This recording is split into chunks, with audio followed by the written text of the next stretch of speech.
Is it time already? Is it Monday morning? Do I have my glasses? Can I find my glasses? Where are my glasses? How did we get here? Does anybody really know what time it is? You know, we've had 2 different countdowns today. We've had 2 countdowns? Why? Yes, for you. Major Tom to ground control. It's time. It's Monday, and I am here ready to go. You know what I like? I like when I go in and I hang my keys up on the little key hook there on Friday afternoon, and I do not get them back off the little key hook till Monday morning at 5 a.m. or 6 a.m. That's what I like. Enjoyed the weekend. Watched 1 or 2 movies. I can't say I watched any good movies, but that's what being lazy is about, right? Every once in a while when you get lazy and watch a movie, you don't care if it's good or bad. But I'm not for sure we're going to find anything to talk about today. I think I really don't have a whole lot that we can venture into. We will try. We will try to talk about the Supreme Court, NATO, the visit to London, the meeting with Vladimir Putin, the little short, overweight guy, and I don't mean me, over in North Korea, Kim Jong-un, that made a fool out of Donald Trump. We will try to venture into those waters. You know, it seems like it was just Thursday. Was it Thursday? Maybe it was. But first, I'm your host, BKP. I'd like to have you in the conversation, so please, you can text the show, 706-889-9700. Send me text messages. You can, if you would like to be on the show, give me your opinion. Please, there you go. You have the number. You can email the show, chief@fetchernews.com. You can follow us on Twitter @FetcherNews, @FYNTV. Also, our YouTube channel, FYNTV, Fetcher News YouTube channel. Find us on all of our Facebook, Instagram, all the above. You can find us. There's no excuse. Now, it seems like it was just Thursday of last week when Clay Tippins was on this show. And he is a former, now we're going to get to all the good stuff today, Supreme Court, and the left's head is spinning off. You know, I find it interesting that a non-educated individual, much like myself, I understand. I don't have the education necessary to bankrupt the country like the ones that graduated from Harvard or Yale. I don't have the education necessary to screw up the entire world like all of those sitting around the, Council of Foreign Relations. You know, I don't have the education necessary to screw up the world like they do over in the UN. So fortunately, I have no education that would help me further the destruction of this country. Maybe that's a good thing. It seems like it was just last Thursday. All right. Oh, by the way, yeah, the Supreme Court, Roe v. Wade. You do know that abortion is not mentioned at any time in the Constitution. And the difference here is it's not, you know, you see cases go to the Supreme Court all the time that get kicked back to the state level. You do have a state Supreme Court. You do have, every state in the United States has a state Supreme Court. You do have districts, lower level districts, that can handle some things. And the interesting thing is, you know, it's not that abortion is you have some constitutional right that it needed to be reviewed by the Constitution. Not everything has constitutional basis. But the fear is it could go back to the states where the people live. The fear is it could go back to the people to make the decision. Now, you know what? If 68% of a Quinnipiac poll says that people don't want Roe v. Wade overturned,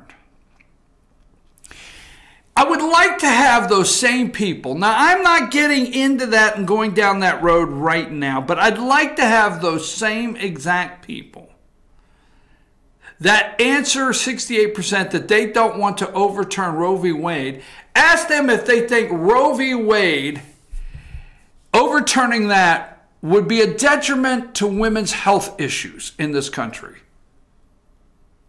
Absolutely irrelevant to women's health issues. I don't care. I'm not, this gets so touchy because when it's like the third rail. You can't say certain things because I'm a man, an uneducated man, not having the education to bankrupt, corrupt, or bring a country down worldwide like all of these great people before us. That being said, it's not about women's health issues. Roe v. Wade being overturned. When Roe went to the court, it should have been sent back to the states.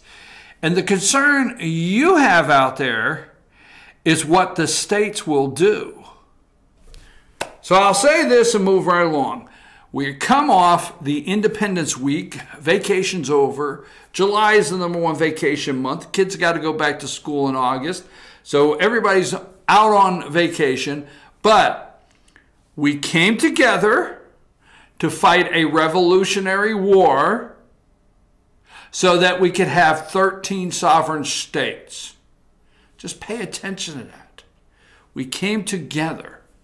So when, okay, there's a time that it crosses all 13 states and, something from protecting us like the Revolutionary War or a battle, but that was to become 13 sovereign states. So I don't want to go there, take too much time. Seems like it was just last Thursday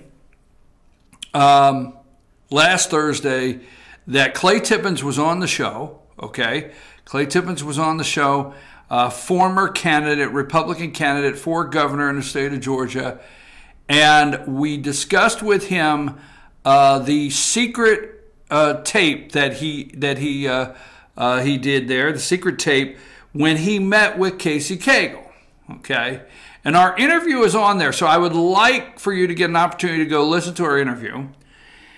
And last Thursday, I pushed, and to the point where he said he respected my persistence. And I pushed, and I said, come on. You sit down for 90 minutes. You released 7. There's 83 minutes left on the tape. There's 83 minutes. What did you guys talk about? Well, there's a lot of personal stuff. So I think I went at it 4 different ways to where I got to the end, and I said, well, maybe you can come back and we can talk later, but, obviously I'd like to know what's on the 83 minutes, And he enjoyed our persistence. We put the pressure on last Thursday for more of the 83 minutes. People out there on social media are blowing up with, hey, what's on the 83 minutes? Other networks are asking what's on the 83 minutes. Now, we don't get 83 minutes, but we're down to 82 because he's released 50 seconds, so we'll call it 82. So now we're only looking for 82 minutes. But in a recent audio recording of Clay Tippins' Cagle meeting, Cagle is heard saying, the issues you talk about are the issues I care about as well. The problem is in the primary, and you and I are just talking off the record, Frank, right? They don't give an expletive about those things. Okay, in the general election, they care about it, okay? But they don't care about it in the primary. This primary felt it was who had the biggest gun, who had the biggest truck, and who could be the craziest. Now, there's a couple things here. That was released this morning. Another clip from Clay Tippins' audio, all right? But the thing is, Cagle says to him, hey, this is, we're off the record, right? So, are you upset with what Cagle said, or are you upset with Clay Tippins violating off the record? I got a little bit of a problem. Now, I enjoyed the interview with Clay Tippins, and I don't like what was said, and there's a lot revealed, and I'm not shocked. I mean, I know politicians, and I know what they do when they go behind closed doors, and I think it's interesting. The primary felt like it was who had the biggest gun. I wonder if that's what Casey Cagle will say when Ollie North, incoming president of the NRA, comes here in July of this week or next week and starts doing this Saturday. It does 3 rallies for Casey Cagle. The NRA has endorsed him. I wonder if he'll talk about it felt like who has the biggest gun during those rallies with Ollie North. But that being said, Tippins is sitting there with a man, and the man looks at him and says, and I are just talking off the record, Frank. Now, we're off the record. If you listen to the audio, Cagle wants to be clear with Tippins. He's off the record, all right? And he wants to say, hey, this felt like it was who had the biggest gun, biggest truck, and who's the craziest. And you know what? In the primary, these people don't care about some of these issues. You know? They don't give a blank about those things in the primary. They don't care about in the primary. Maybe in the general election. In the general election, they care about it. Okay. What say you about the fact that this man here secretly taped Casey Cagle in a meeting?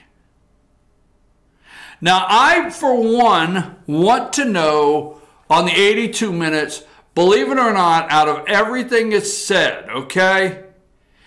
I was not shocked. I was not shocked at all. And I know you're not shocked that Casey Cagle said to Clay Tippins, hey, you know what?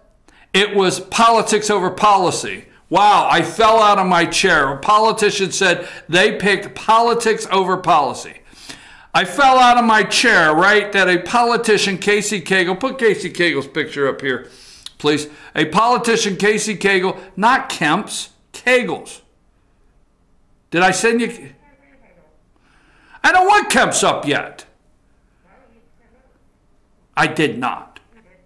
All right. There you go. Thank you. I was not shocked that this Lieutenant Governor, Casey Cagle, said, now I have to start all over, said, hey, it's politics. You keep moving his position, much like a politician. I'm OCD, okay? Yeah, much like a politician, his position keeps moving on the screen. So I'm not shocked that Casey Cagle, Lieutenant Governor of Georgia, that is candidate for governor, said politics over policy. I am not shocked that a politician tried to block another politician from getting a campaign donation of $3 million. No, nothing here has shocked me, okay? I'm not shocked that Casey Cagle said to Clay Tippins, hey, the primary voters don't give a damn about some of these issues. They don't pay attention, all right? They might in the general election. But you know what? Right now, it's who's got the biggest gun, biggest truck, and who can act the craziest. I'm not shocked. Nothing has shocked me here. I'm concerned that Clay Tippins, a former Navy SEAL, sit there knowing the whole time that this guy thought he was off the record and recorded it. Slightly troubled by that, okay? Slightly troubled. So I'm not shocked, Casey Cagle. Casey Cagle said all this. Not shocked at all. Okay? He is who we thought he was. He is, or whatever the hell. Okay? So this saying, but I want to know the donor list. My opinion, and strictly my opinion, is Casey Cagle went to Clay Tippins for nothing more than to get the donor list. Not to get an endorsement. Okay?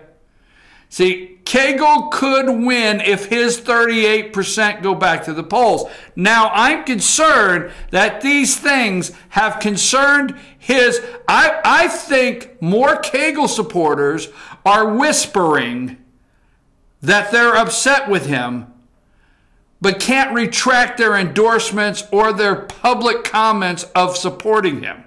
That's right. I already know of some. I already know of some Cagle supporters that during the primary that are not publicly coming out and writing it on Facebook. They're not publicly saying they now endorse Brian Kemp, but they're quietly behind closed doors whispering, I don't know if I'll go back and vote. That's the only way they could show they're not pleased with Casey Cagle, is just not go back and vote. And that way they won't go vote for Brian Kemp, okay?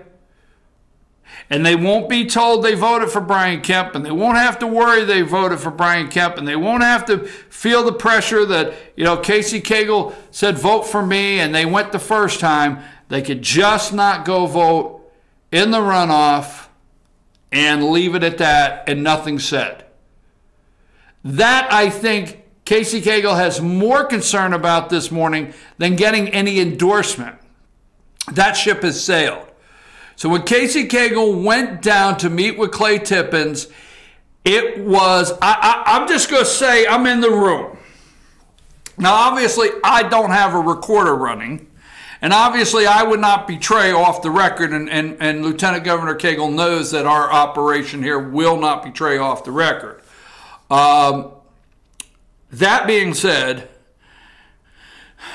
Clay Tippins and Casey Cagle talk right after the election. My guess is his brilliant, air quotes, don't you love brilliant, his brilliant campaign team, that I know it would have been a problem. There's no easy out that would look anywhere, it would not look bad. There was no easy out. But after the primary, I think I would have moved people out of the way of my campaign team and publicly put a new staff in. That's my opinion, okay? They have done a terrible job, horrendous job. Seriously. Now, the governor, lieutenant governor, may win on July 24th. It does not matter if he wins or loses. These people have done a disservice to the lieutenant governor, whoever's running his campaign, which I know who is. They've done an atrocious job, and I would be concerned if I was hiring them and I was the next candidate in line. I hope this campaign doesn't go well on their resume. I think the last person I think the last campaign they handled was, you know, Mike Dukakis or John Kerry. My joke, damn it, get over it, all right? But anyhow, I think this guy in the room said, hey, let's go down and get the donor list. I'm listening for that audio. Did Casey Cagle go to Clay Tippins to go after the donor, his donor list, or voters? I think donor list. That's my opinion. I'm waiting for more to come out.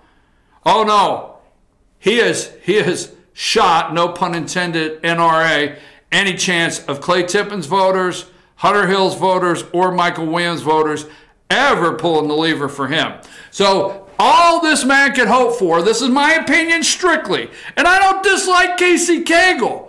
I'm talking about, this is politics, baby. It's game day, damn it. I mean, when it's game day, all right? I mean, all the charts and graphs and everything show you should have won, should win, should be the front runner, should be the next governor. But you know what? It didn't translate on the field, you know? Didn't translate on the field. You had a good practice Thursday, but Friday night, it's not showing up. The only hope this man has, my opinion, is his 38% of voters go back. Period. His 38%. If Brian Kemp gets the Hunter Hill, which is really agitated over what happened with this Casey Cagle Clay Tippins audio, if he gets the Hunter Hill voter back, they're stirred up. I mean, I'm going to tell you something. You know, hey, when, you know, there's two ways you can go.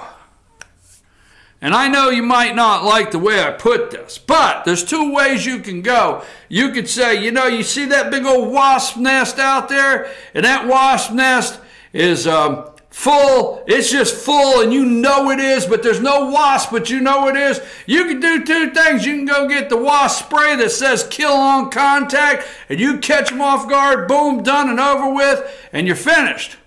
Or you can go in the house like a dumbass and get a broom handle and say, I'll tell you what, I'll knock that thing down. And you take 3 swings at it like a piñata, and them wasps are flying everywhere, stinging your ass.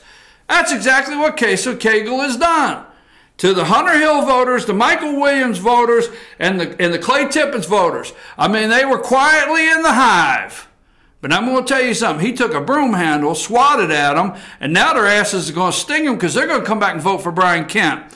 His only hope is get his 38%. Brian Kemp's hope is Hunter Hill, Michael Williams, and Clay Tippins voters come out and vote for him, and his 25% come back. And I'll tell you what, they're excited. We're going to take a break. Kemp is in the neighborhood today. Who is in the neighborhood today? Brian Kemp is in Union County, Fannin County, Gilmer County, making his way down 515, saying hello to voters this morning. Going to be at a corner cafe in Union here at 8:30 and at 10:30. At 10 o'clock, going to be up in Fannin County at the gazebo there at Blue Ridge, and then 11 o'clock or 11:30 out at Ingleheim's.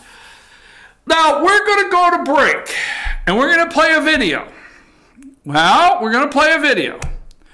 Now, the video has bad words.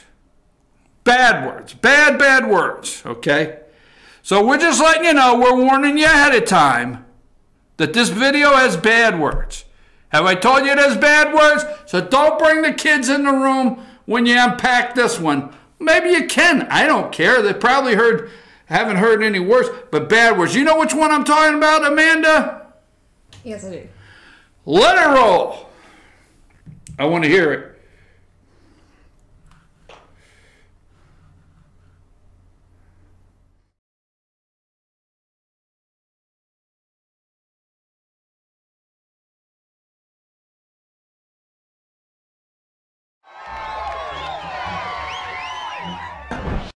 I'm officially running for president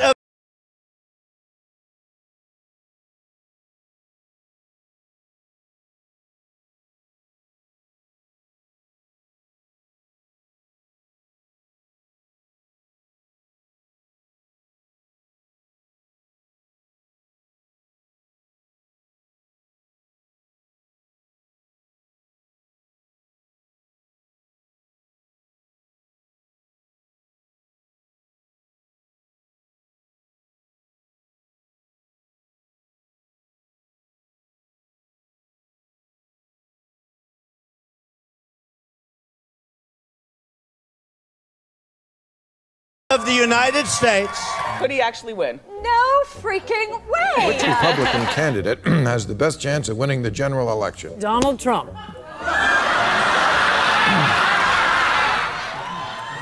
There's not going to be a President Donald Trump. Trump will not be president. Trump will never be elected president of the United States. You're not going to be president. A man who will never be president of the United States. Donald Trump is not going to be president of the United States. Take it to the bank. He will never be president. Donald Trump is not going to become president of the United States. She's at plus 19. Do you think the tapes made a difference? Of course! They made all the difference! This race is over. Hillary Clinton has raised more than double Donald Trump, vastly outspending him. The presidency at about 89% for Hillary Clinton. Your analytical model has never been wrong. Now projects Hillary Clinton to win presidential election. 100% chance. You still think she has a 100% chance of winning the election? I do. And what would Donald Trump have to do to turn things around? Prayer and hope for a Festivus miracle. This is CNN's coverage of Election Night in America, the fight for the presidency. Because we don't care. Oh, okay, have Kentucky. Who cares? Kentucky. Don't care about Indiana.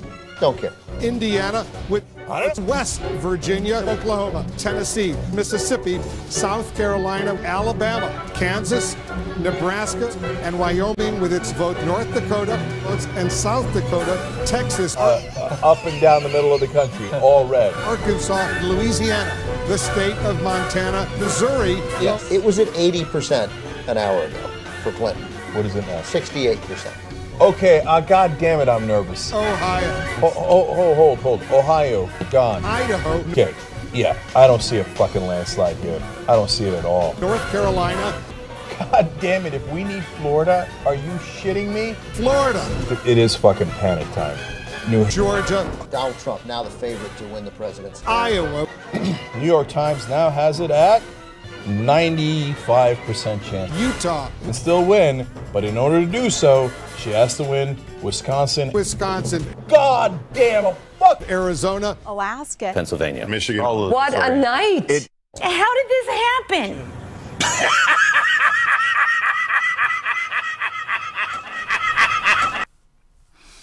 How did this happen? Apologize for the bad words Monday morning. How the hell did this happen? We're going to come back and talk about what has happened since that day. President of the United States headed over to NATO, but not until 9 o'clock tonight. A second Supreme Court pick. And those people are messed up. Their heads are spinning off. The guy that would never be president, no matter who you asked, that needed a Festivus miracle, will pick his second Supreme Court justice tonight at 9. Oh, you gotta love it. We'll be right back after these messages.